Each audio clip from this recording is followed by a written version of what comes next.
그 공책 보셨죠? 의붓 아들인 민우의 목소리였습니다.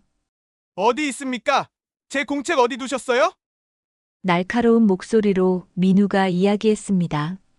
민우야, 진정해. 내가 가지고 있어. 돌려주세요. 그건 제 거예요. 민우의 목소리가 높아졌지만 정희는 물러서지 않았습니다. 15년 전의 이야기가 적힌 공책 그 진실을 알아야 했거든요. 민우야, 나한테 말해줘. 내 아버지가 정말로. 과연 그 공책에는 무엇이 적혀져 있었던 걸까요? 그 공책의 진실은 과연 시작하기 전에 무료인 구독과 좋아요를 눌러주세요.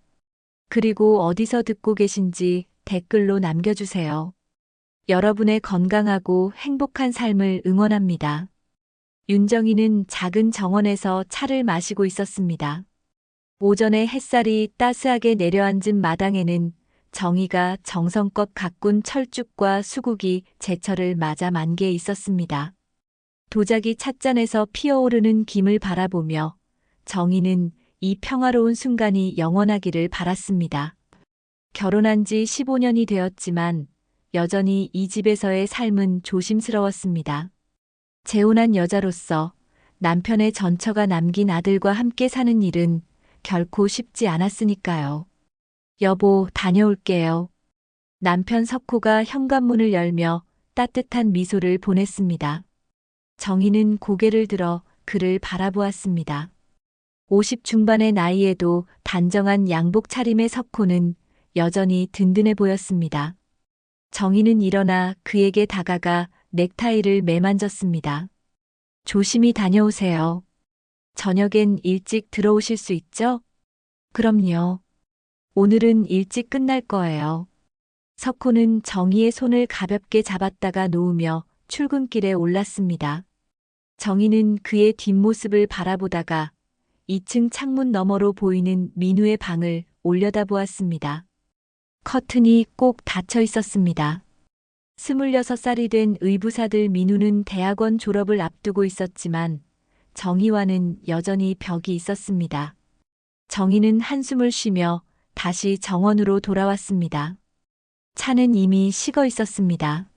15년이라는 시간 동안 정희는 민우에게 좋은 어머니가 되려고 노력했습니다. 아침마다 따뜻한 밥을 차려주고 빨래를 해주고 방 청소도 도와주었습니다. 하지만 민우는 언제나 예의 바르되 차가웠습니다. 감사합니다라고 말할 때조차 그의 눈빛에는 거리감이 서려 있었습니다. 아직도 나를 남의 여자로 생각하는구나. 정희는 쓸쓸한 마음으로 정원 일을 마치고 집 안으로 들어왔습니다.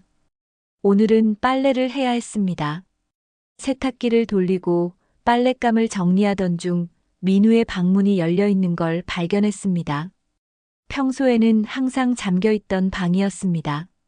정희는 잠시 망설이다가 조심스럽게 안을 들여다보았습니다. 민우야, 있니? 대답이 없었습니다. 민우는 이미 학교로 간 모양이었습니다. 정희는 방 안으로 들어가 빨랫감을 챙겼습니다. 침대 위에 놓인 셔츠 몇 벌과 양말을 집어들던 순간 침대 밑에서 무언가 삐져나온 것이 보였습니다. 낡은 공책이었습니다. 공책 하나쯤이야. 정희는 별 생각 없이 그 공책을 집어들었습니다. 먼지가 수북이 쌓인 걸 보니 오래된 것 같았습니다. 혹시 오래된 일기장이나 학교 노트일까 싶어 가볍게 펼쳐보았습니다. 첫 장을 넘기는 순간 정희의 손이 굳어졌습니다. 2009년 8월 12일. 아버지는 그날 사람을 죽였습니다. 정희는 숨이 멎는 것 같았습니다. 심장이 미친 듯이 뛰기 시작했습니다. 손끝이 떨렸습니다. 다시 한번 그 문장을 읽었습니다. 착각이 아니었습니다. 분명히 그렇게 적혀 있었습니다. 민우의 필체였습니다. 정희는 공책을 덮으려다가 멈칫했습니다. 아니, 이건 뭔가 잘못된 거겠죠. 소설이나 시나리오 같은 걸 쓴 건 아닐까요? 민우가 문학을 전공하는 것도 아니지만 혹시 모르는 일이니까요. 정희는 떨리는 손으로 다음 장을 넘겼습니다. 그러나 다음 페이지에는 더 구체적인 내용이 적혀 있었습니다. 날짜, 시간, 장소까지. 정희는 공책을 꼭 쥐고 주저앉았습니다. 이건 소설이 아니었습니다. 너무나 구체적이었고 너무나 사실적이었습니다. 석호 씨 설마. 정희의 입술이 바짝 말랐습니다. 평화로웠던 오전의 햇살은 어느새 차갑게 식어 있었습니다. 정희는 공책을 품에 안고 천천히 자리에서 일어났습니다. 집안의 공기가 무겁게 가라앉았습니다. 그날 이후 평화로웠던 이 가정의 공기가 서서히 변하기 시작했습니다. 정희는 그날 밤 잠을 이룰 수 없었습니다. 침대에 누워서도 천장만 바라보았습니다. 옆에서는 석호가 편안하게 잠들어 있었습니다. 고른 숨소리가 들렸습니다. 정희는 남편의 얼굴을 조심스럽게 바라보았습니다. 15년을 함께 산 남편이었습니다. 따뜻하고 성실한 사람이었습니다. 그런 사람이 정말 그런 일을 저질렀을까요? 아니야. 설마 그럴 리가 없어. 민우가 뭔가 착각한 거겠지. 정희는 스스로를 다독이며 눈을 감았습니다. 하지만 잠은 오지 않았습니다. 머릿속에서 그 문장이 계속 맴돌았습니다. 아버지는 그날 사람을 죽였습니다. 새벽 3시가 넘어서야 정희는 겨우 잠들 수 있었습니다. 다음 날 아침 정희는 평소처럼 아침 식사를 준비했습니다. 석호는 신문을 보며 커피를 마셨고 민우는 식탁에 앉아 조용히 밥을 먹었습니다. 정희는 민우를 몰래 관찰했습니다. 민우는 언제나처럼 무표정했습니다. 밥을 다 먹은 민우는 잘 먹었습니다라고 말하고 방으로 들어갔습니다. 문 닫히는 소리가 들렸고 곧이어 자물쇠 채우는 소리가 들렸습니다. 석호가 출근하고 민우가 학교로 떠난 후 정희는 다시 그 공책을 꺼냈습니다. 어젯밤 침실 서랍 깊숙이 숨겨두었던 것입니다. 떨리는 손으로 페이지를 넘겼습니다. 첫 장 다음에는 더 자세한 내용이 적혀 있었습니다. 장소는 강남구 신사동 건설 현장이었습니다. 시간은 저녁 6시 반쯤이었습니다. 비가 조금 내리고 있었습니다. 나는 아버지를 만나러 현장에 갔습니다. 그때 나는 11살이었습니다. 정희는 숨을 멈췄습니다. 2009년이면 15년 전이었습니다. 그때 민우는 정말 11살이었습니다. 정희와 석호가 처음 만난 해였습니다. 정희는 계속 읽어 내려갔습니다. 현장 사무실 뒤편에서 아버지와 어떤 남자가 다투고 있었습니다. 목소리가 커서 숨어서 지켜봤습니다. 그 남자는 아버지에게 돈을 요구했습니다. 아버지는 고개를 저었습니다. 그러자 그 남자가 아버지를 밀쳤습니다. 싸움이 벌어졌습니다. 정희의 입술이 바짝 말랐습니다. 손에 땀이 났습니다. 다음 장을 넘겼습니다.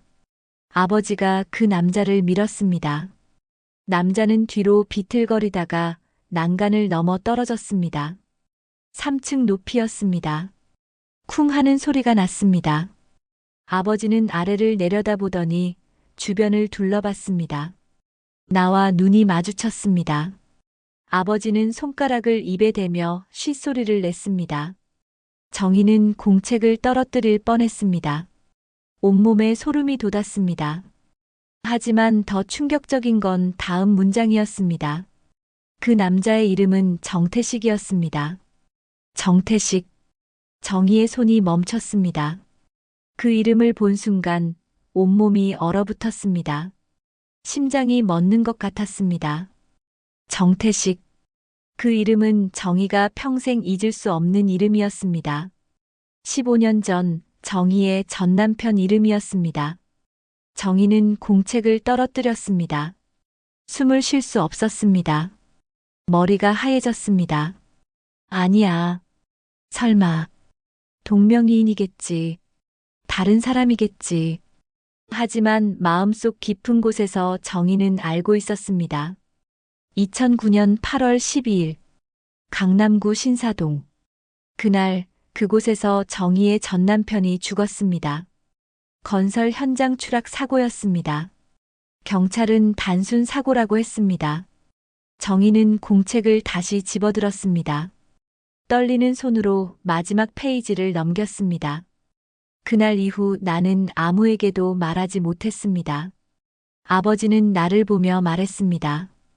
이건 사고였다고, 아무 말도 하지 말라고. 나는 고개를 끄덕였습니다.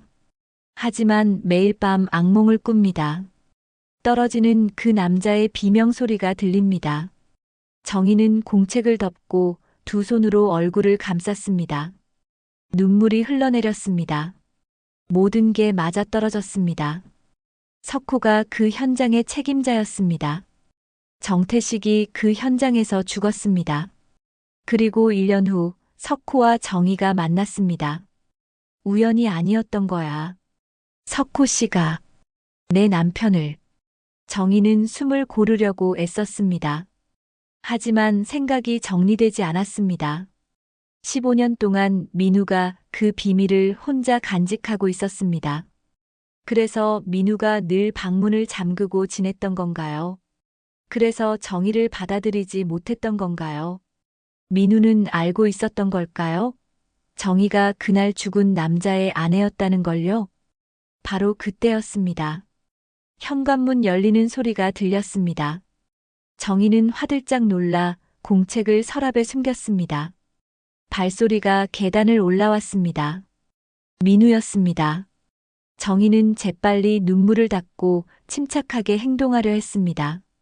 민우가 2층 복도에 섰습니다. 정희와 눈이 마주쳤습니다. 민우의 표정이 굳어졌습니다. 민우는 자신의 방문을 바라보더니 다시 정희를 바라봤습니다. 그리고 천천히 입을 열었습니다. 그 공책 보셨죠? 민우의 목소리는 떨리고 있었습니다. 눈빛에는 공포와 분노가 섞여 있었습니다. 정희는 아무 말도 할 수 없었습니다. 둘 사이에 무거운 침묵이 흘렀습니다. 민우는 방으로 들어가 공책을 찾기 시작했습니다. 서랍을 뒤지고 침대 밑을 살폈습니다.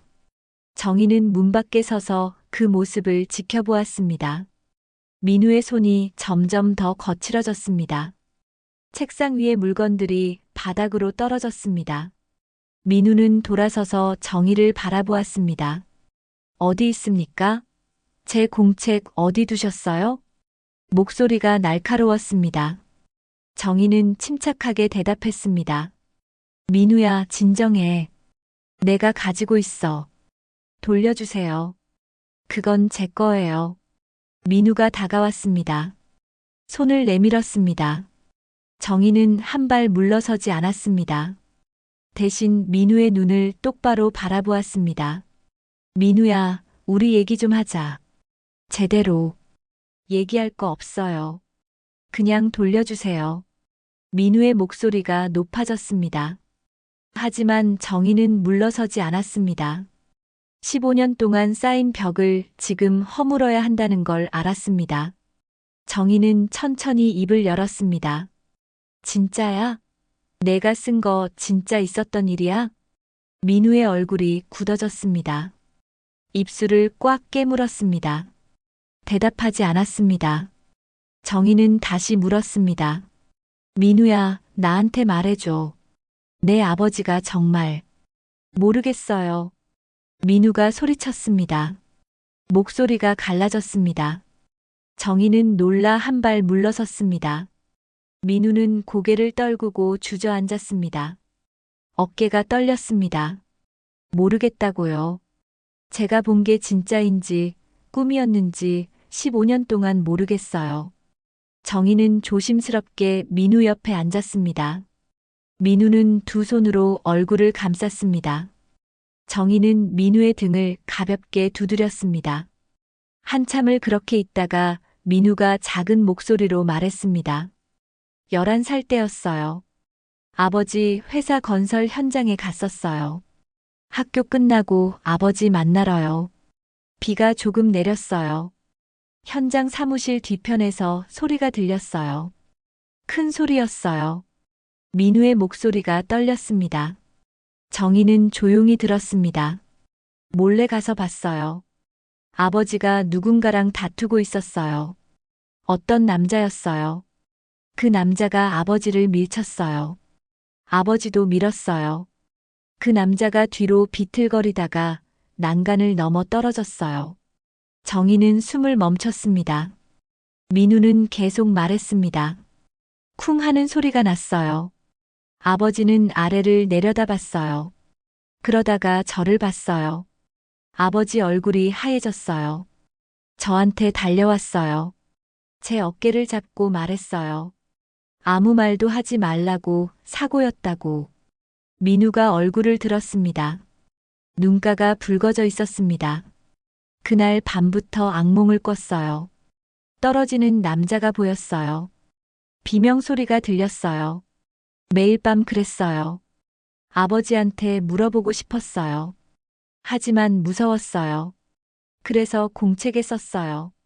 쓰면 조금 나아지는 것 같았어요. 정희는 민우의 손을 잡았습니다. 민우는 정희의 손을 뿌리치지 않았습니다. 처음이었습니다. 15년 만에 민우가 정희의 손길을 거부하지 않은 게요. 민우야, 그 남자 누구였는지 아니? 민우가 고개를 저었습니다. 몰라요. 얼굴도 잘 안 보였어요. 비도 왔고 멀리서 봐서요. 나중에 뉴스에서 봤어요. 건설 현장 사고로 누가 죽었다고. 이름이 정태식이라고 했어요. 단순 사고라고 했어요. 정태식. 정희는 그 이름을 들은 순간 온몸이 얼어붙었습니다. 하지만 아무 내색도 하지 않았습니다. 민우는 계속 말했습니다. 저는 그게 제가 본 사건인지 확신할 수 없었어요. 혹시 제가 잘못 본 건 아닐까, 꿈을 꾼 건 아닐까 싶었어요. 아버지는 평소처럼 생활했어요. 아무 일도 없었던 것처럼요. 그래서 저도 모른 척 했어요. 그래서 나한테 마음을 열지 못했구나. 정희가 말했습니다. 민우가 고개를 끄덕였습니다. 죄송해요. 당신 잘못이 아니에요. 그냥 누구도 믿을 수 없었어요. 아버지도 세상도 저 자신도요. 정희는 민우를 안아주고 싶었습니다. 하지만 참았습니다. 아직은 때가 아니었습니다. 민우는 여전히 경계하고 있었으니까요.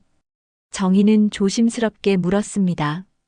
민우야, 진실을 알고 싶니? 민우가 정희를 바라보았습니다. 눈빛이 흔들렸습니다. 무섭지 않아요? 진실이 더 끔찍할 수도 있잖아요. 무섭지. 하지만 모른 채 사는 것보다는 나을 것 같아. 정희가 대답했습니다. 민우는 한참을 생각하다가 천천히 고개를 끄덕였습니다. 알고 싶어요. 15년 동안 궁금했어요. 제가 본 게 진짜였는지, 아버지가 정말 그랬는지. 정희는 민우의 어깨에 손을 올렸습니다. 그럼 함께 알아보자. 우리 둘이서. 민우가 처음으로 정희를 똑바로 바라보았습니다. 경계심이 조금 누그러진 눈빛이었습니다. 완전히 믿는 건 아니었지만 적어도 적대하지는 않는 눈빛이었습니다. 민우는 작게 말했습니다. 네, 함께요. 정희는 마음속으로 결심했습니다. 진실을 밝히겠다고. 민우를 위해서, 그리고 자기 자신을 위해서. 정희는 이제 알았습니다. 그 진실이 자신과 얼마나 깊이 연결되어 있는지를요. 정태식이라는 이름이 자신의 과거와 맞닿아 있다는 걸요. 그리고 석호가 자신의 전 남편을 죽였다는 걸요. 밖에서는 해가 지고 있었습니다. 집안에 어둠이 내렸습니다. 하지만 두 사람 사이에는 작은 연결고리가 생겼습니다. 침묵의 동맹이었습니다. 그날 밤 정희는 잠들 수 없었습니다. 민우와의 대화가 머릿속을 맴돌았습니다. 정태식이라는 이름이 계속 떠올랐습니다. 15년 전 정희의 전 남편이었습니다. 정희는 침대에서 일어나 거실로 내려갔습니다. 석호는 깊이 잠들어 있었습니다. 정희는 서재로 들어갔습니다. 오래된 물건들이 쌓인 서랍장을 열었습니다. 맨 아래 칸에는 정희의 오래된 물건들이 담겨 있었습니다. 재혼하기 전 삶의 흔적들이었습니다. 정희는 낡은 수첩 하나를 꺼냈습니다. 15년 전 다이어리였습니다. 먼지를 털어내고 8월 페이지를 펼쳤습니다. 8월 12일. 그날의 기록이 있었습니다. 정희의 손이 떨렸습니다. 거기에는 이렇게 적혀 있었습니다. 또 맞았다. 이번엔 뺨을 때렸다. 입술이 찢어졌다. 거울을 볼 수가 없다. 집을 나왔다. 도연 오빠한테 전화했다. 오빠가 달려와 줬다. 카페에서 만났다. 오빠는 경찰서 가자고 했다. 하지만 못 갔다. 무섭다. 남편이 더 화낼까봐. 또 맞았다. 정희는 그 문장을 다시 읽었습니다. 그날이 처음이 아니었습니다. 정태식의 폭력은 일상이었습니다. 정희는 그날을 기억했습니다. 오후 5시쯤이었습니다. 남편 정태식에게 또 맞았습니다. 이유도 없었습니다. 그냥 화가 나 있었던 것 같았습니다. 술을 마셨는지 입에서 술 냄새가 났습니다. 정희는 쓰러졌고 정태식은 현관문을 쾅 닫고 나가버렸습니다. 정희는 일어나 거울을 봤습니다. 뺨이 부어 있었고 입술에서 피가 났습니다. 정희는 집을 나왔습니다. 도망치듯이요. 그리고 박도현에게 전화했습니다. 고등학교 때 첫사랑이었던 사람이었습니다. 도현은 형사가 되어 있었습니다. 오빠 만날 수 있어요? 도현은 묻지도 않고 달려왔습니다. 신사동의 작은 카페에서 만났습니다. 도현은 정희의 얼굴을 보고 얼굴이 굳어졌습니다. 누가 그랬어? 신고해야지. 아니에요, 괜찮아요. 괜찮을 리가 없잖아. 이거 상처 치료부터 해야겠어. 도현은 약국에 가서 연고와 밴드를 사왔습니다. 조심스럽게 정희의 상처를 닦아줬습니다. 정희는 눈물을 참았습니다. 도현은 더 이상 묻지 않았습니다. 그냥 옆에 있어줬습니다. 7시가 가까워졌을 때였습니다. 카페 밖에서 사이렌 소리가 들렸습니다. 경찰차와 구급차가 지나갔습니다. 도연의 무전기에서 소리가 났습니다. 박 형사님, 근처 건설 현장에서 추락사고 발생했습니다. 지원 바랍니다. 도연은 일어섰습니다. 미안해, 정희야. 나 가봐야 할 것 같아. 괜찮겠어? 정희는 고개를 끄덕였습니다. 도연은 정희의 손을 꼭 잡았습니다. 집에 가지 마. 내가 금방 올게. 기다려줘. 도연은 뛰어나갔습니다. 정희는 카페에 혼자 남았습니다. 1시간쯤 지났을까요? 정희의 휴대폰이 울렸습니다. 모르는 번호였습니다. 여보세요? 정태식 씨 부인이신가요? 저는 강남경찰서입니다. 정희는 심장이 멎는 것 같았습니다. 무슨 일이세요?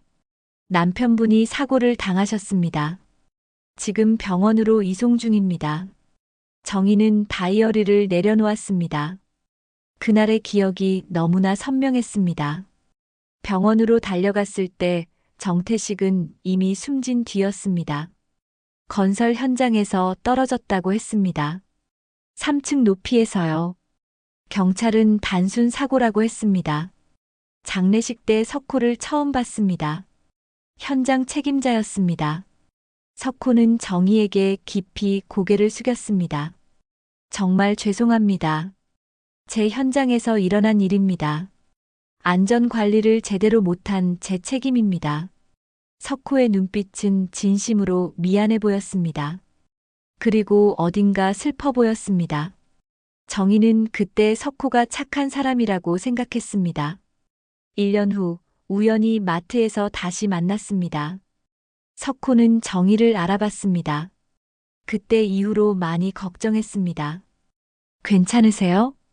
정희는 석호의 따뜻함에 마음이 열렸습니다. 석호는 정희에게 좋은 사람이었습니다.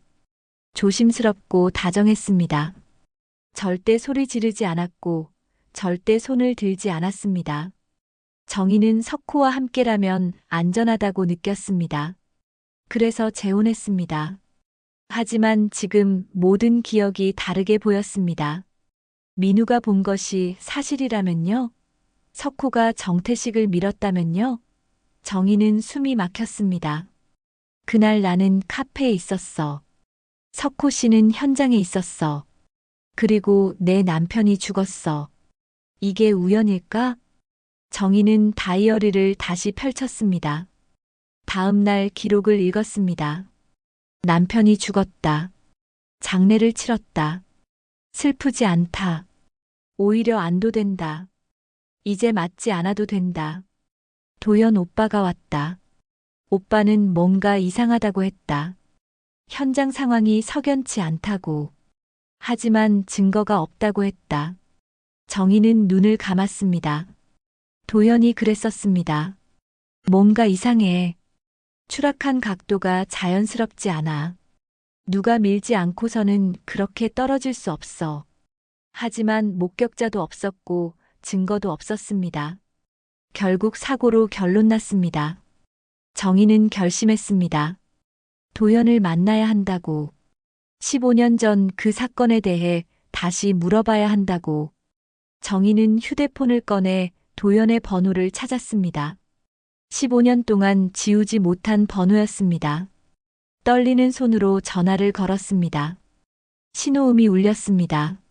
세 번째 신호음에 도연이 받았습니다. 여보세요? 도연 오빠, 저 정희예요. 긴 침묵이 흘렀습니다. 그리고 도연의 놀란 목소리가 들렸습니다. 정희야? 정말 정희 맞아? 네, 오빠. 할 얘기가 있어요. 만날 수 있어요? 도연은 잠시 망설였습니다. 그리고 대답했습니다. 그래. 언제? 오늘 가능해요? 알았어. 오후 3시에 옛날 그 카페로 올래? 아직 있더라고. 정희는 가슴이 두근거렸습니다. 그 카페. 모든 게 시작된 곳이었습니다. 네, 그럴게요. 전화를 끊고 정희는 다이어리를 덮었습니다. 진실이 두려웠습니다. 하지만 더 이상 피할 수 없었습니다. 오후 3시 정희는 그 카페 앞에 섰습니다. 15년 전과 똑같은 간판이었습니다. 낡았지만 여전히 그 자리에 있었습니다. 정희는 심호흡을 하고 문을 열었습니다. 카페 안은 예전과 비슷했습니다. 창가 자리에 도연이 앉아 있었습니다. 도연은 정희를 보고 일어섰습니다. 15년이 지났지만 여전히 단정한 모습이었습니다. 머리에 흰머리가 조금 섞였고 얼굴에 주름이 생겼습니다. 하지만 눈빛은 예전 그대로였습니다. 정희야, 오랜만이다. 오빠도요. 두 사람은 마주 앉았습니다. 정희는 커피를 주문했습니다. 도연도 같은 걸 시켰습니다. 한동안 침묵이 흘렀습니다. 도연이 먼저 입을 열었습니다. 잘 지냈어? 네, 오빠는요? 나도 잘 지냈지. 지금은 경찰 그만두고 작은 식당 하고 있어. 정희는 놀랐습니다. 도연은 형사 일을 좋아했었습니다. 왜 그만두셨어요? 도연은 쓴웃음을 지었습니다. 여러 가지 이유가 있었어. 그중 하나가 내 남편 사건이었지.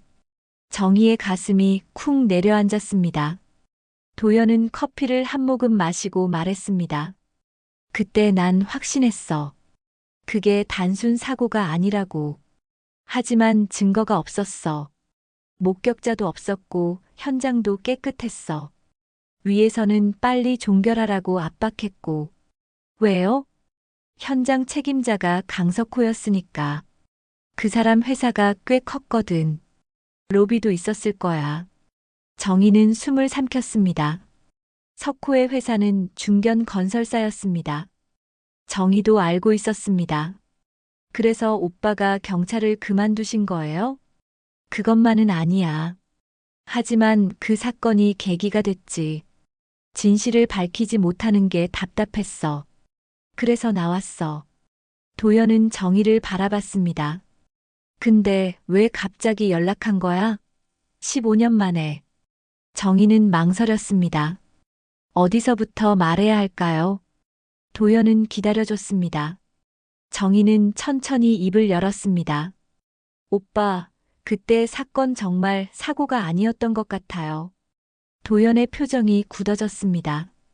무슨 말이야? 목격자가 있었어요. 그날 현장에서 봤던 사람이 있어요. 도연은 몸을 앞으로 기울였습니다. 누구야? 누가 봤다는 거야? 정희는 잠시 망설이다가 말했습니다. 제 아들이요. 의부사들이에요. 그때 11살이었어요. 도연은 눈을 크게 떴습니다. 의부사들, 그럼 너. 네, 저 재혼했어요. 강석호하고요. 도연은 의자에 등을 기댔습니다. 충격받은 표정이었습니다. 강석호 현장 책임자였던 그 사람? 네. 정희야, 너 지금 무슨 말을 하는 거야? 도연의 목소리가 떨렸습니다. 정희도 눈물이 날 것 같았습니다. 하지만 참았습니다. 민우가 제 의부사들이 그날 현장에 있었대요. 아버지를 만나러 갔다가 봤대요. 아버지가 누군가를 밀었다고. 그 사람이 떨어졌다고. 도연은 두 손으로 얼굴을 감쌌습니다. 한참을 그러고 있다가 손을 내렸습니다. 확실해? 그 애가 정말 봤다는 거야? 공책에 다 써놨어요. 날짜, 시간, 상황까지. 15년 동안 혼자 간직하고 있었대요. 도연은 주먹을 쥐었습니다. 젠장 그때 내가 더 파고들었어야 했는데. 아이까지 있었다니. 오빠 잘못이 아니에요. 정희가 말했습니다. 도연은 고개를 저었습니다. 아니야, 내 잘못이야. 난 형사였어. 진실을 밝혀야 했어. 도연은 정희를 바라봤습니다.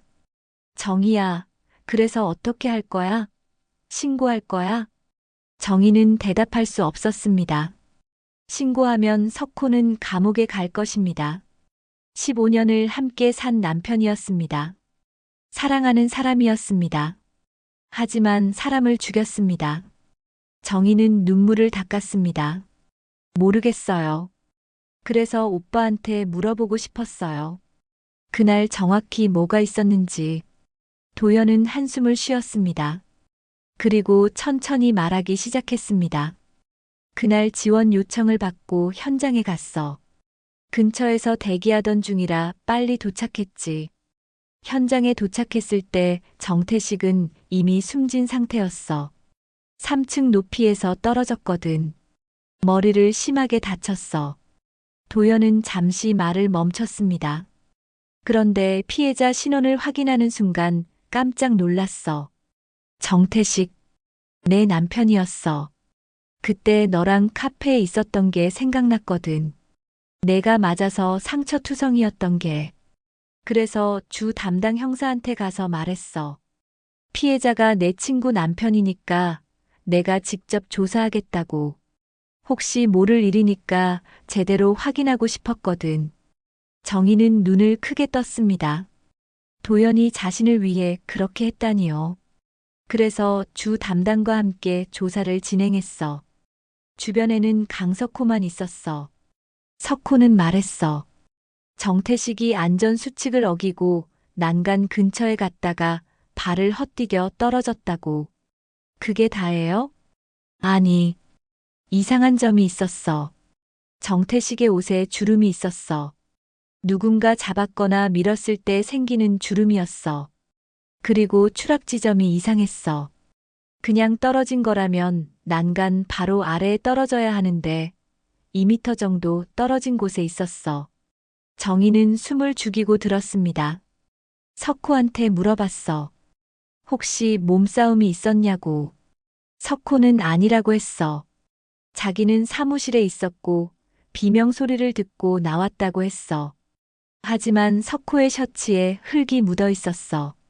손톱 밑에도 흙이 있었어. 그럼 싸웠다는 거잖아요. 그렇게 추측했지. 하지만 석호는 끝까지 부인했어. 그리고 다른 증거가 없었어. CCTV도 없었고 목격자도 없었어. 결국 사고로 결론 날 수밖에 없었지. 도연은 잠시 말을 멈췄습니다. 그때 난 내가 궁금했어. 너도 그날 근처에 있었잖아. 나랑 카페에서. 정희는 고개를 끄덕였습니다. 네, 기억해요. 혹시 너 뭔가 본 거 없어? 아니면 알고 있는 거? 정희는 고개를 저었습니다. 아무것도 못 봤어요. 카페 안에 있었으니까. 도연은 한참을 정희를 바라보다가 입을 열었습니다. 정희야, 내가 하나 더 말해줄게.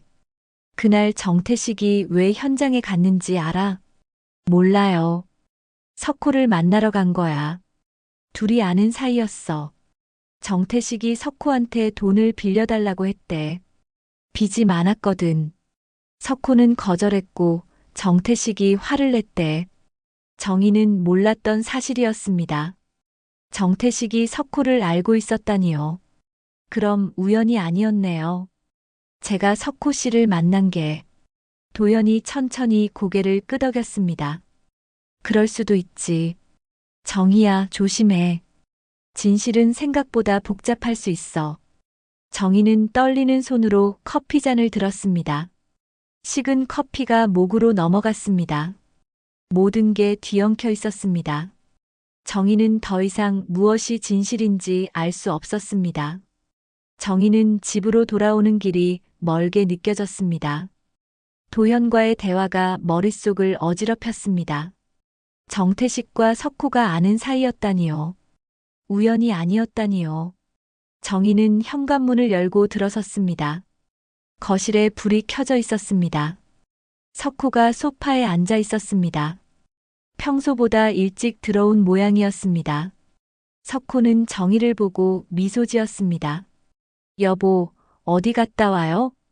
정희는 최대한 평온한 표정을 지으려 애썼습니다. 응, 그냥 잠깐 바람 쐬러요. 석호는 고개를 끄덕였습니다. 하지만 눈빛이 평소와 달랐습니다. 뭔가 알고 있는 듯한 눈빛이었습니다. 정희는 가방을 내려놓고 부엌으로 갔습니다. 저녁 준비를 해야 했습니다. 여보, 석호가 불렀습니다. 정희는 돌아봤습니다. 왜요? 오늘 박도현이라는 사람 만났죠? 정희의 심장이 멎는 것 같았습니다. 어떻게 알았을까요? 정희는 애써 침착하게 대답했습니다. 어떻게 알았어요? 당신 휴대폰 통화 내역 봤어요. 아침에 모르는 번호로 전화했더군요. 확인해보니 박도현이었어요. 정희는 숨이 막혔습니다. 석호가 자신의 휴대폰을 확인했다니요.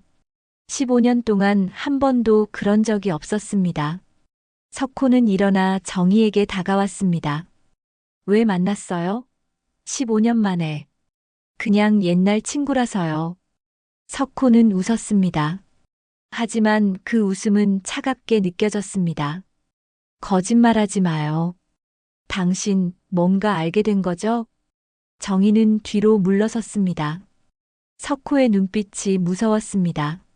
처음 보는 눈빛이었습니다. 무슨 말씀이세요? 석호는 한숨을 쉬었습니다.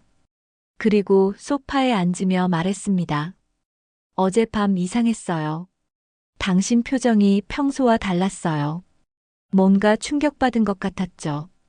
그래서 걱정됐어요. 혹시 무슨 일 있나 싶어서 민우를 불렀어요. 석호는 잠시 말을 멈췄습니다. 민우 방에 갔어요. 문을 두드렸죠. 민우야, 아버지야. 얘기 좀 하자. 민우는 문을 열어줬어요. 하지만 표정이 어두웠어요. 제가 물었죠. 새엄마가 요즘 이상하지 않니? 무슨 일 있는 것 같은데. 민우는 처음에 아무 말도 안 했어요. 그냥 고개만 저었죠. 정희는 숨을 죽이고 들었습니다. 하지만 제가 계속 물었어요. 민우야, 아버지한테 말해봐. 새엄마가 뭔가 알게 된 것 같아. 너도 뭔가 아는 거 있지? 그러자 민우가 떨기 시작했어요. 손이 떨리더군요. 그때 알았어요. 민우도 뭔가 알고 있구나. 석호는 정희를 바라봤습니다. 민우한테 다가가서 어깨를 잡았어요. 민우야, 아버지를 믿어. 무슨 일이든 해결할 수 있어. 말해봐. 민우는 한참을 망설이다가 결국 입을 열었어요. 새엄마가 제 공책을 봤어요. 침대 밑에 있던 거요. 그 순간 모든 게 무너지는 것 같았어요. 정희는 민우를 떠올렸습니다. 석호가 압박했던 게 아니라 걱정하는 척 물어봤던 거였습니다. 민우는 아버지를 믿고 말했던 것이었습니다. 그 공책에 뭐가 적혀 있는지 물어봤어요. 민우는 울면서 말했어요. 15년 전 그날 본 것을요. 제가 누군가를 밀었다고. 그 사람이 떨어졌다고. 석호의 목소리가 떨렸습니다. 15년 동안 숨겨왔는데 이제 다 끝나는구만. 정희는 용기를 내서 물었습니다. 당신이 그랬어요? 정말 사람을 죽였어요?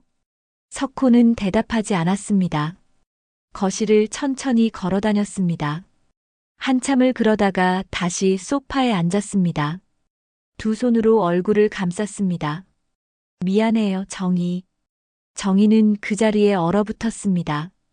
석호가 얼굴을 들었습니다. 눈가가 붉어져 있었습니다. 사고였어요. 정말 사고였어요. 사고가 아니잖아요. 민우가 봤어요. 당신이 밀었다고 했어요. 석호는 고개를 끄덕였습니다. 밀었어요. 하지만 죽이려던 건 아니었어요. 정희는 다리에 힘이 빠져 의자에 앉았습니다. 석호는 떨리는 목소리로 말하기 시작했습니다. 그날 정태식이 현장에 왔어요. 돈을 빌려달라고 했어요. 빚쟁이한테 쫓기고 있다고 했죠. 난 거절했어요. 그 사람은 이미 여러 번 돈을 빌려갔는데 한 번도 갚지 않았거든요. 석호는 잠시 말을 멈췄습니다. 그랬더니 화를 냈어요. 소리 지르고 욕하고 그러다가 자기 마누라 얘기를 꺼냈어요. 석호는 깊이 숨을 들이마셨습니다. 사실 난 당신을 그전부터 알고 있었어요. 정태식보다 먼저요. 한 달 전쯤이었을 거예요. 회사 근처 마트에서 당신을 봤어요. 장을 보고 있더군요. 그런데 얼굴에 멍이 있었어요. 눈가가 퍼렇게 멍들어 있었고 입술이 부어 있었어요. 정희는 그날을 기억했습니다. 한 달 전 정태식에게 맞았던 날이었습니다. 당신이 계산하는 걸 보고 있었어요. 당신은 고개를 숙이고 있었어요. 사람들 시선을 피하는 것 같았죠. 그때 마음이 아팠어요. 저 여자는 무슨 일을 겪고 있는 걸까? 누가 저렇게 만든 걸까? 석호는 주먹을 쥐었습니다. 그 뒤로도 몇 번 더 봤어요. 같은 마트에서요. 매번 상처가 있었어요. 어떨 땐 팔에 붕대를 감고 있었고, 어떨 땐 다리를 절고 있었어요. 누가 봐도 맞은 거였어요. 가정 폭력이었죠. 정희는 눈물이 흘러내렸습니다. 말을 걸고 싶었어요. 도와주고 싶었어요. 하지만 어떻게 말을 꺼내야 할지 몰랐어요. 그냥 멀리서 걱정만 했죠. 그러다가 정태식이 현장에 온 거예요. 그럼 그 사람이 제 남편인 줄 알고 계셨어요? 처음엔 몰랐어요. 그런데 그날 정태식이 돈을 거절당하자 화를 내면서 말했어요. 내 마누라 또 팼어. 오늘도 맞았어. 피가 났더라. 웃으면서 말했어요. 자랑하듯이요. 석호의 목소리가 갈라졌습니다. 그때 물어봤어요. 마누라가 누군데요? 정태식이 대답했죠.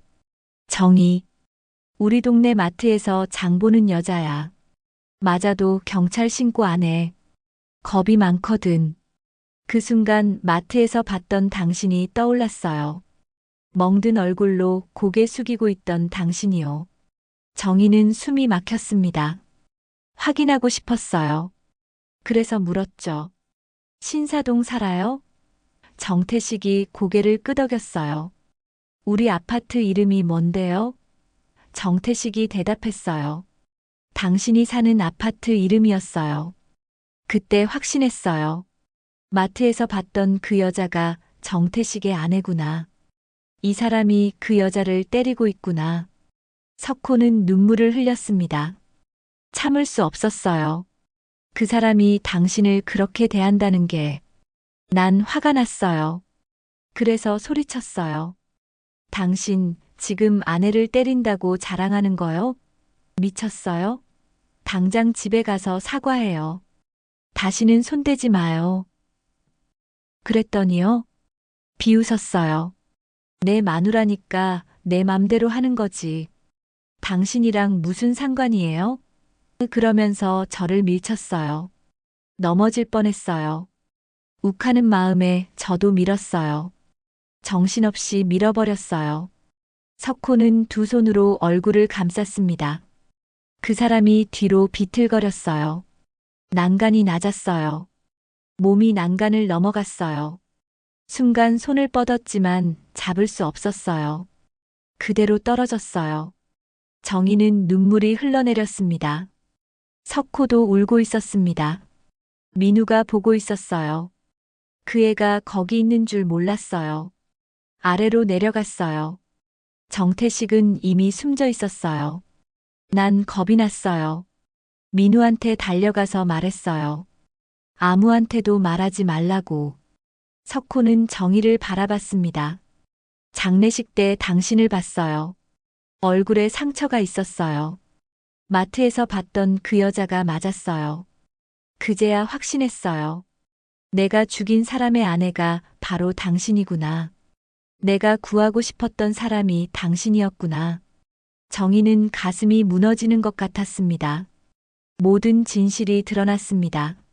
석호는 정희를 구하려고 정태식을 밀었던 것입니다. 낯선 여자를 위한 분노였지만 그것이 사랑으로 바뀐 것이었습니다. 그래서 저한테 그렇게 잘해주셨던 거예요? 석호가 고개를 끄덕였습니다. 처음엔 죄책감이었어요. 당신 남편을 죽였으니까.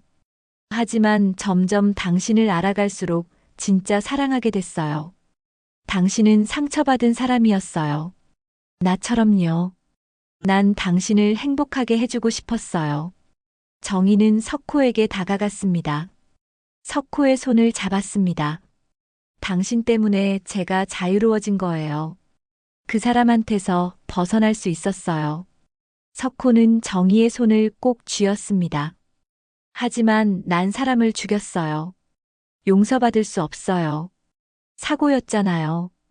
죽이려던 게 아니었잖아요. 그래도 결과는 같아요. 민우는 15년 동안 악몽에 시달렸어요. 당신도 이제 저를 보면 무서워하겠죠. 정희는 고개를 저었습니다. 석호의 두 손을 잡았습니다. 당신 경찰에 가야 해요. 석호는 눈을 크게 떴습니다. 뭐라고요? 자수해야 해요. 진실을 말해야 해요. 더 이상 숨길 수 없어요. 민우를 위해서라도요. 석호는 한참을 정희를 바라봤습니다. 그리고 천천히 고개를 끄덕였습니다. 알았어요. 당신 말이 맞아요. 이제 끝내야죠. 두 사람은 손을 꼭 잡고 있었습니다. 15년간 숨겨왔던 비밀이 드러나는 순간이었습니다. 고통스러웠지만 동시에 해방되는 느낌이었습니다. 이제 진실과 마주할 시간이었습니다. 그날 밤 정희는 민우를 불렀습니다. 거실에 석호와 정희, 그리고 민우가 둘러앉았습니다. 무거운 침묵이 흘렀습니다. 민우는 아버지와 정희를 번갈아 바라봤습니다. 긴장한 표정이었습니다. 석호가 먼저 입을 열었습니다. 민우야, 아버지가 할 말이 있어. 민우는 대답하지 않았습니다.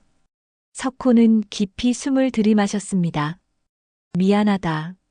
15년 동안 너한테 거짓말했어. 그날 일은 사고가 아니었어. 민우의 얼굴이 굳어졌습니다. 그럼 제가 본 게 맞았던 거네요. 석호가 고개를 끄덕였습니다. 내가 본 게 맞아. 아버지가 그 사람을 밀었어. 하지만 죽이려던 건 아니었어. 화가 나서 그랬어. 그 사람이 정희를 내 새엄마를 때렸거든. 민우는 정희를 바라봤습니다. 정희는 조용히 고개를 끄덕였습니다.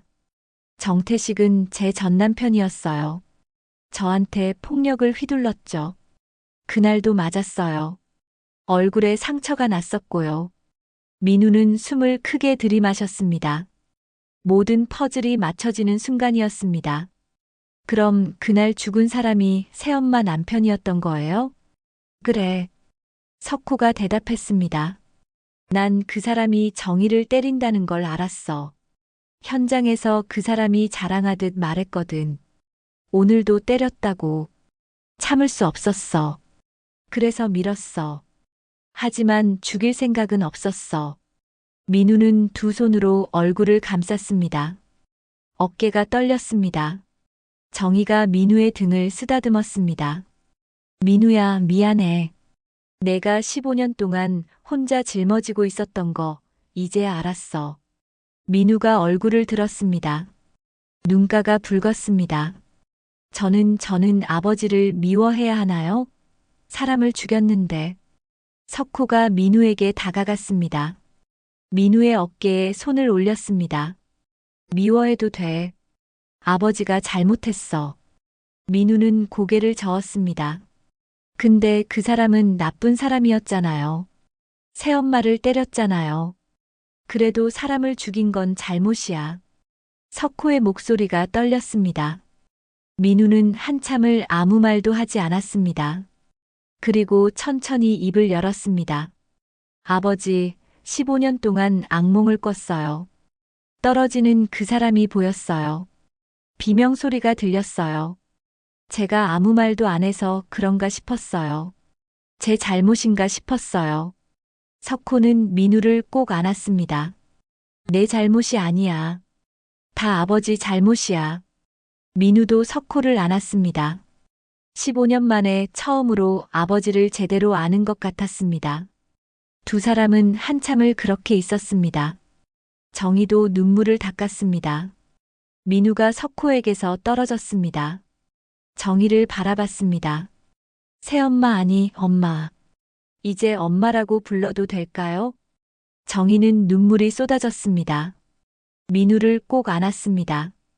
그래, 민우야. 엄마라고 불러줘. 민우도 정희를 안았습니다. 처음으로 마음을 연 순간이었습니다. 세 사람은 한참을 그렇게 서로를 안고 있었습니다.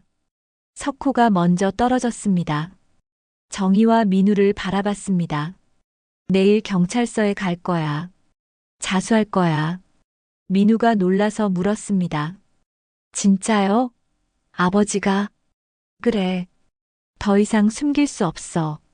너도 오래 고통받았고 정희도 이제 알게 됐어. 진실을 밝혀야 해. 정희가 석호의 손을 잡았습니다. 제가 같이 갈게요.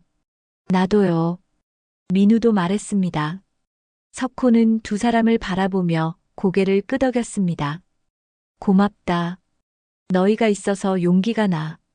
다음 날 아침 세 사람은 경찰서로 향했습니다. 차 안은 조용했습니다. 석호가 운전하고 정희가 조수석에, 민우가 뒷좌석에 앉았습니다. 아무도 말하지 않았지만 서로의 존재가 위로가 되었습니다. 경찰서에 도착했습니다. 석호는 차에서 내리기 전 잠시 멈췄습니다.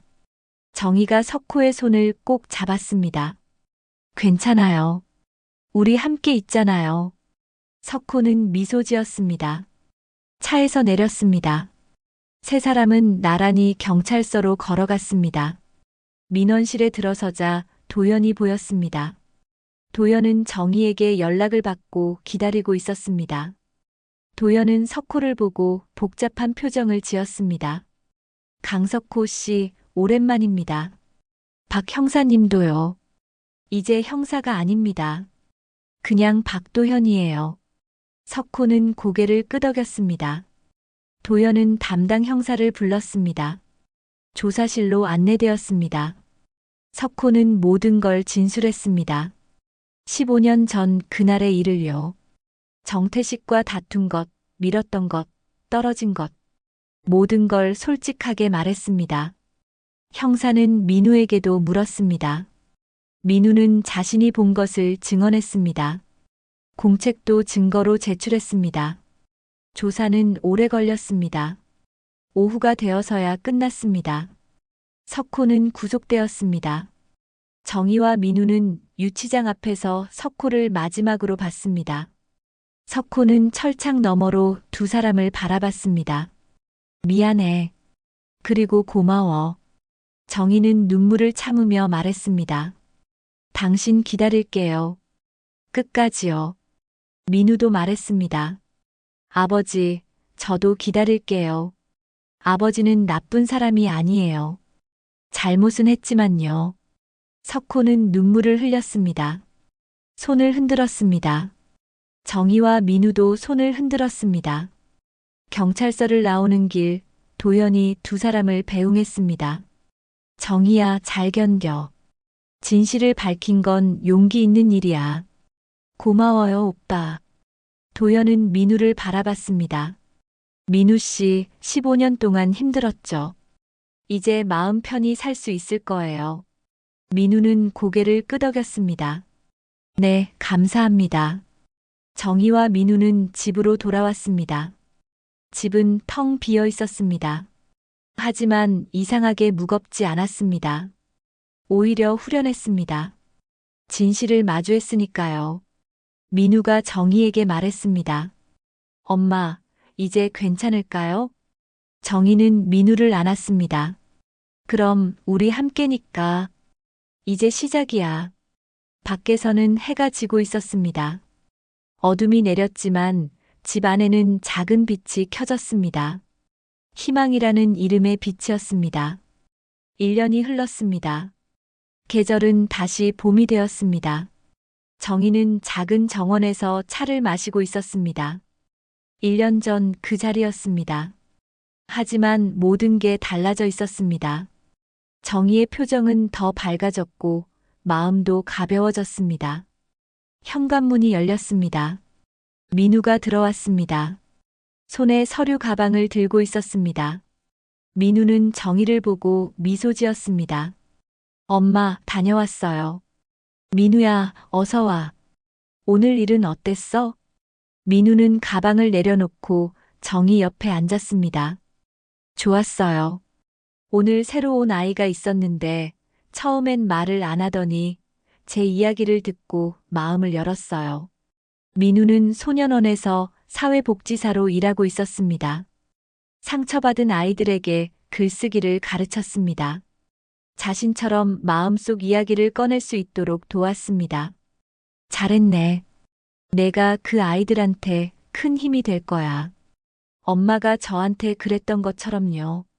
정희는 민우의 손을 가볍게 두드렸습니다. 민우는 정원의 꽃들을 바라봤습니다. 엄마가 가꾼 꽃들 참 예뻐요. 아버지도 보면 좋아하실 텐데. 그러게. 이번 주말에 면회 가면 사진 보여드려야겠다. 정희는 지난 1년을 떠올렸습니다. 석호가 자수한 후 재판이 시작되었습니다. 석 달에 걸친 긴 재판이었습니다. 검사는 과실치사를 주장했고 변호사는 정당방위와 우발적 사고를 강조했습니다. 첫 번째 공판에서 석호는 모든 것을 솔직하게 진술했습니다. 정태식과의 다툼, 정희에 대한 폭력 사실을 들은 것, 그리고 우발적으로 밀게 된 과정을요. 민우는 증인으로 섰습니다.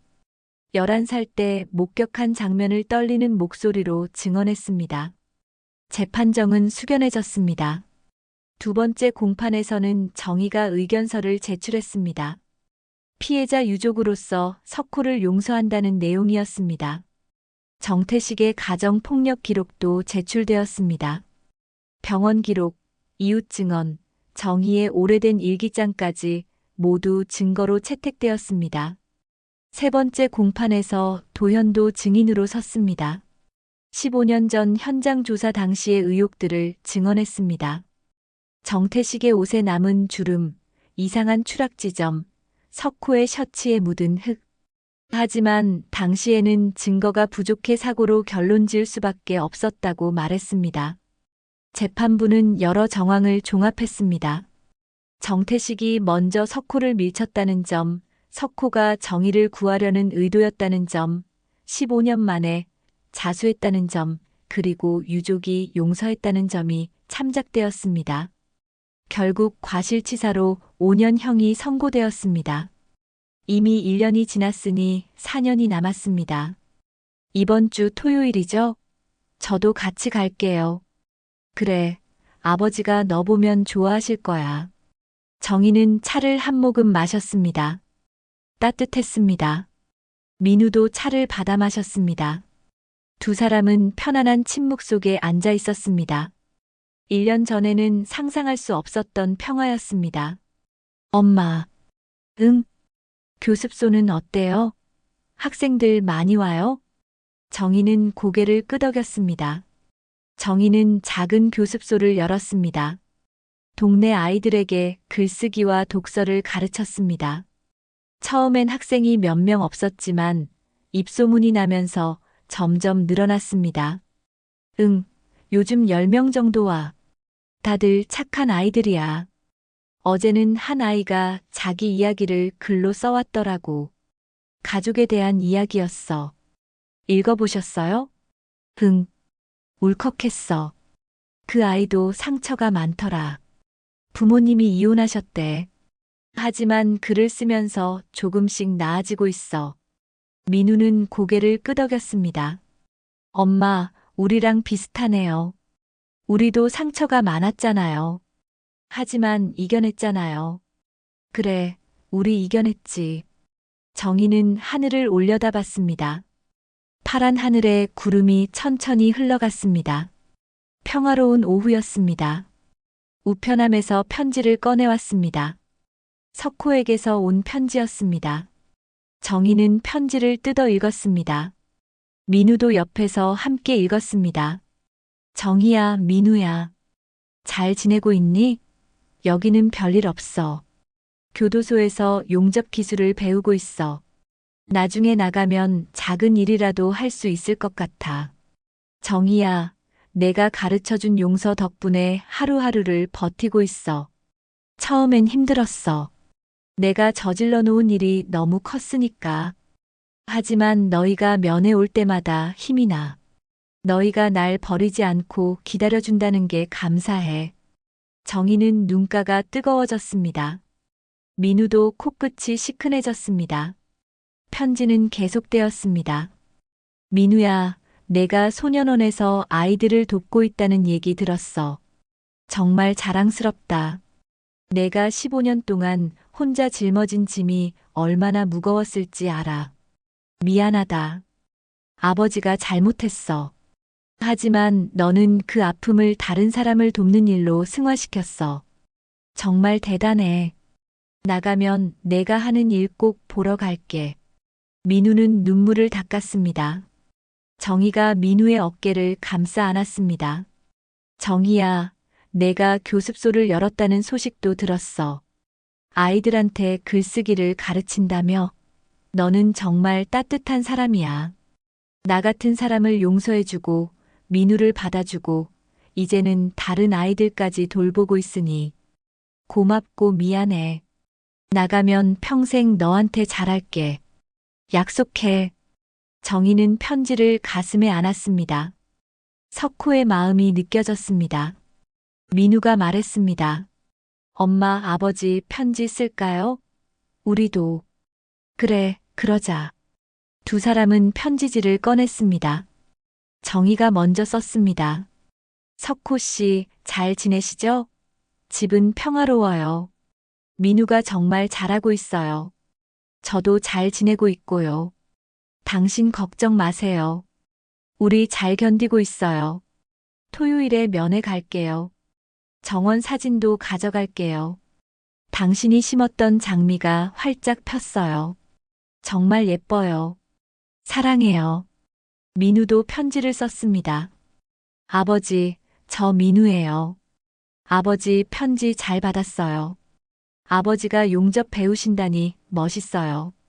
저도 열심히 일하고 있어요. 오늘 만난 아이가 저한테 고맙다고 했어요. 기분이 좋았어요. 아버지도 교도소에서 힘내세요. 곧 만나러 갈게요. 보고 싶어요. 편지를 쓰고 나니 마음이 따뜻해졌습니다. 두 사람은 편지를 봉투에 넣었습니다. 내일 우체국에 가서 붙이기로 했습니다. 저녁이 되었습니다. 정희는 저녁을 준비했습니다. 민우는 식탁을 차렸습니다. 두 사람은 마주 앉아 밥을 먹었습니다. 예전처럼 어색하지 않았습니다. 이제는 진짜 가족 같았습니다. 엄마, 오늘 그 공책 얘기 나왔어요. 민우가 말했습니다. 정희는 고개를 들었습니다. 그 공책? 네, 15년 동안 침대 밑에 숨겨뒀던 거요. 소년원 아이 중 한 명이 저한테 물어봤어요. 선생님은 어떻게 마음을 정리했냐고. 그래서 공책 얘기를 했어요. 정희는 민우를 바라봤습니다. 뭐라고 말했어? 저도 올해 공책에 글을 썼다고요. 15년 동안 아무한테도 말 못했던 걸 공책에 적었다고. 그런데 이제는 그 공책이 필요 없어졌다고 했어요. 민우는 잠시 말을 멈췄습니다. 사실 어제 그 공책을 꺼냈어요. 재판 때 증거로 제출했던 건 복사본이었고 원본은 경찰서에서 돌려받았거든요. 오랜만에 펼쳐봤어요. 읽었어? 민우는 고개를 저었습니다. 아니요. 그냥 마지막 페이지를 펼쳤어요. 그리고 뭔가 쓰고 싶어졌어요. 마지막으로요. 민우는 가방에서 공책을 꺼냈습니다. 낡고 먼지 묻은 그 공책이었습니다. 민우는 공책을 정희에게 건넸습니다. 엄마한테 드리려고요. 마지막 페이지 읽어보세요. 정희는 떨리는 손으로 공책을 받았습니다. 마지막 페이지를 펼쳤습니다. 거기에는 새로 쓴 글이 있었습니다. 이제 끝입니다. 15년간의 악몽도 두려움도 침묵도 이제는 용서합니다. 아버지를, 저 자신을, 모든 것을. 진실은 아팠지만 사랑은 그보다 더 깊었습니다. 엄마가 가르쳐 주셨어요. 기억보다 용서가 중요하다고. 이제 이 공책을 덮습니다. 새로운 이야기를 시작하려고요. 정희는 눈물이 흘러내렸습니다. 하지만 슬픈 눈물이 아니었습니다. 행복한 눈물이었습니다. 민우야. 엄마, 이제 버려도 될까요? 이 공책. 정희는 공책을 천천히 덮었습니다. 민우의 손을 잡았습니다. 아니, 버리지 마. 이건 내가 견뎌낸 시간의 증거야. 내가 얼마나 강한 사람인지 보여주는 거야. 간직해. 하지만 이제 더 이상 그 안에 갇혀 있지 마. 민우는 고개를 끄덕였습니다. 공책을 가슴에 안았습니다. 네, 알겠어요. 저녁을 먹고 두 사람은 거실에 앉았습니다. 텔레비전을 켰습니다. 뉴스가 나왔지만 집중하지 않았습니다.